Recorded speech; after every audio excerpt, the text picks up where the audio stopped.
depicted here that you still don't know the name of does not fucking count. But you know that. You're just a fuckhole. Prime and Netflix simultaneously, all of them, of course, licensing this from the Lionsgate-controlled Vestron Video. So, no. Who all has a guest to see Phillips 92's #1.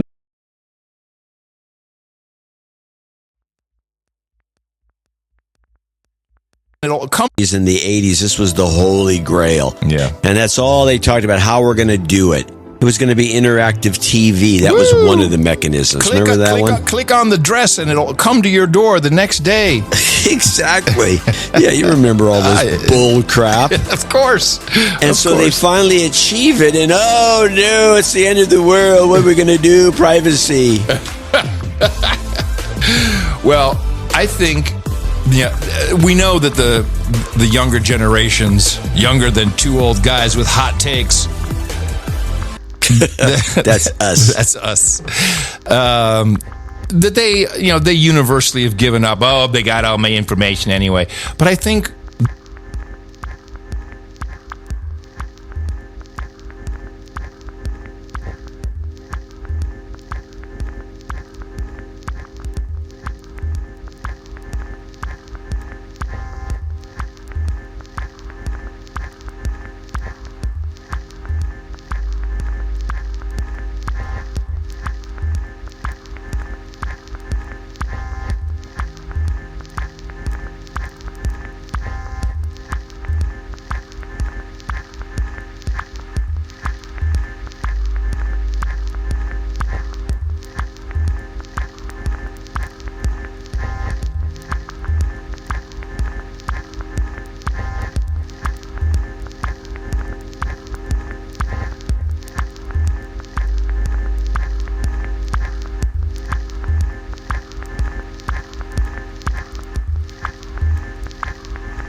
that. You're just a fuckhole. Prime and Netflix simultaneously, all of them, of course, licensing this from the Lionsgate-controlled Vestron Video.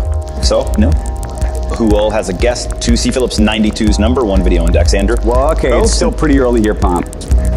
However, I do know there are many orbiting video index tokens or VITs on your YouTube channel, and it is on Prime and Netflix simultaneously. There are many orbiting video index tokens or VITs on your YouTube channel, and Guaranteed you're already confused. It's only been 28 years. The dots are on items which open cards which are powered for dynamic commerce. And no fuck, it doesn't exist because you don't know the name of it, and having someone you know who knows someone who made the service to